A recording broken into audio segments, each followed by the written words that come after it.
My name is Sarah Scheffler. I'm a fifth-year PhD student in computer science at Boston University. So I study cryptography, and I also do research in the intersection between cryptography and law. So today's topic is compelled decryption. I'll tell you how we used cryptography to analyze this joint technical legal question of when courts can legally compel people to decrypt their own devices in the United States. So this concerns some law that's actively going on right now. Back in January, a petition was filed to bring Andrews v. State of New Jersey to the Supreme Court. So a gentleman named Andrews had an encrypted device. He was directed to reveal the passcodes necessary to decrypt the device to the courts, or else face contempt of court. Andrews pled the Fifth and claimed that complying with this order would violate his Fifth Amendment right against self-incrimination.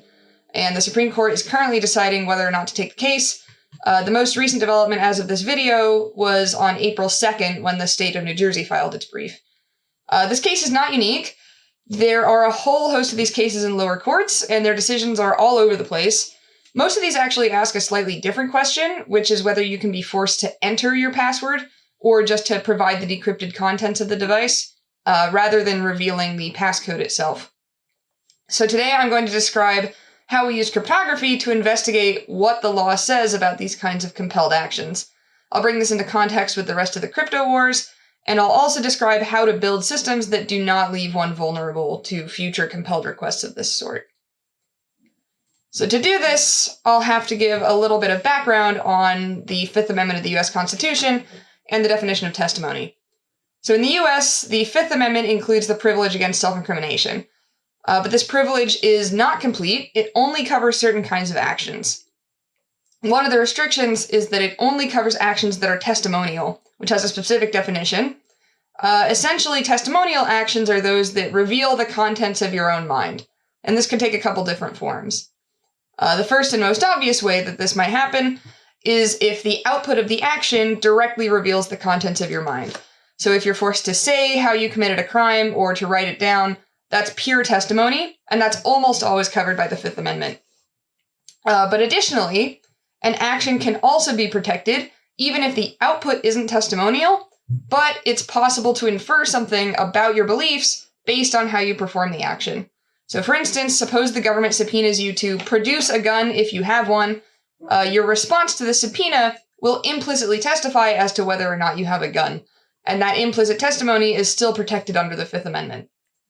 But there's one more layer of subtlety, which is that the government can compel an action anyway if these implicit testimonial aspects are a foregone conclusion, meaning they add little or nothing to the government's existing knowledge. So in my gun example, if the government already knew you had a gun, now they could likely subpoena you to produce it, and that's likely no longer protected under the Fifth Amendment, because even though the action has implicit testimony, whether or not you have a gun, it's implicit testimony that the government already knew, so it was no longer protected.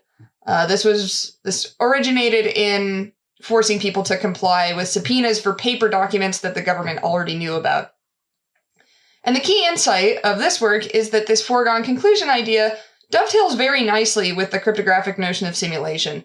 So our essential idea is to use cryptographic simulation to find out whether or not a compelled action, quote, adds little or nothing to the government's knowledge. Okay, so if we drill down, the core question we're trying to answer is whether the act of using the password to produce decrypted documents is a foregone conclusion, or if that act reveals something new and testimonial to the sum total of the government's information. The courts have not determined a single answer for this. The key question that they can't agree on is what testimonial information is leaked by that act of production. Some courts say that the only implicit testimony when entering a password is the fact that the defendant knows the password. Others say that if a password is used to decrypt documents, then something must be known about the documents themselves. And so we're going to take a cryptographic look at this question and try to create a formal definition for the foregone conclusion doctrine. So we want to see whether the respondent or the government is right in this contest, where the respondent wants to show that if I do this compelled action C that you want me to do, that will reveal contents of my mind beyond what the government already knows. And the government wants to show that it already knows all of the relevant testimony. It doesn't need anything new from the respondent's mind in order to be able to, for the respondent to do the action. So we want to find out whether the government or the respondent is right. So what we're going to do is we're going to model the world by splitting it into two parts. We're going to split the world into the respondent's mind and everything else, which we'll call nature.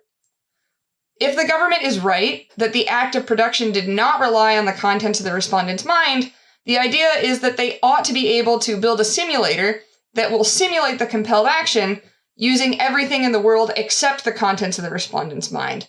So this simulator ought to be able to simulate the result of the compelled action, but only using nature, whereas the compelled action can use nature and the respondent's mind both.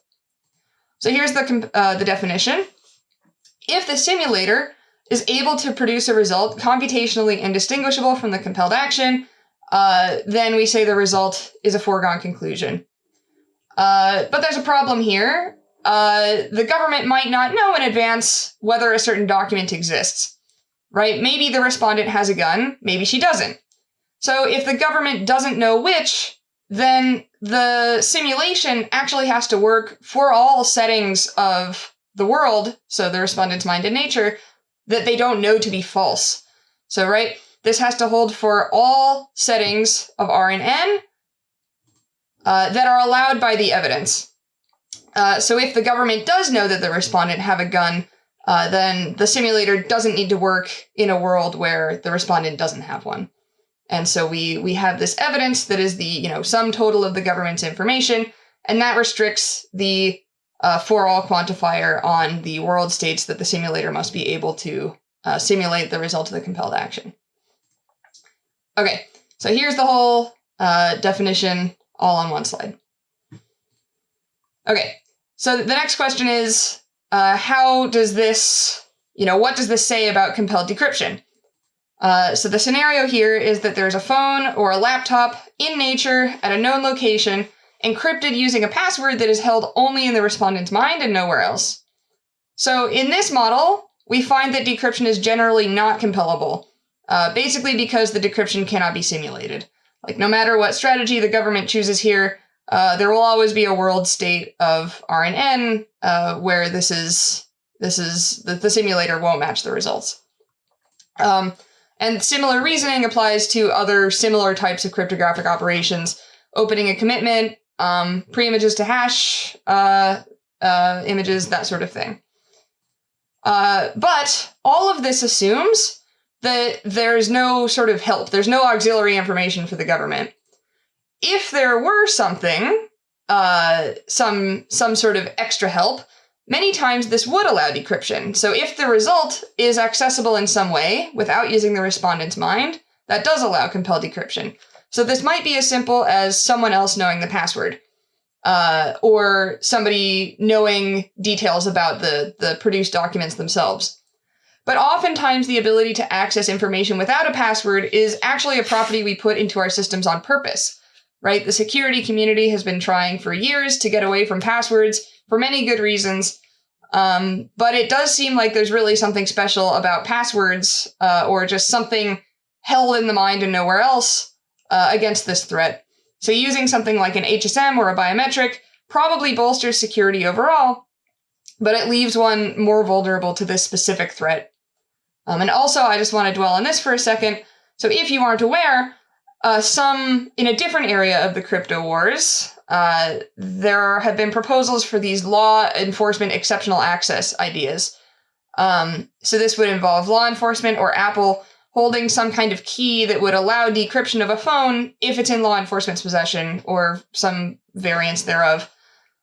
So in this model of the foregone conclusion doctrine, the existence of such a key would actually make these compelled decryption requests foregone conclusions, meaning the respondent would have to decrypt the device herself. So if this law enforcement key thing existed, the government wouldn't even have to use it under this model. They could just compel the respondent to decrypt. So in some sense, these two areas of the crypto wars compose badly for privacy. Okay, and then last, up until now, I've been talking about whether or not a respondent can be compelled to do a current action based on things she's done in the past. And now I want to ask the question, let's suppose I just want to go about my daily life and run crypto protocols. Is the act of running those protocols opening me up to being compelled to do an action about my secrets in the future? So we define this notion of FC resilience.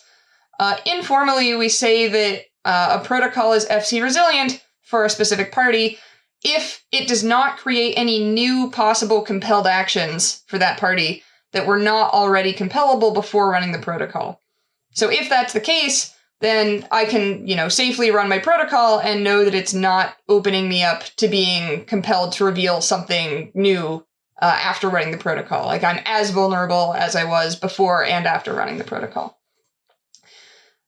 So we go into more details than this in the paper, but MPC on its own, so multi-party computation on its own, does not provide FC resilience for any party.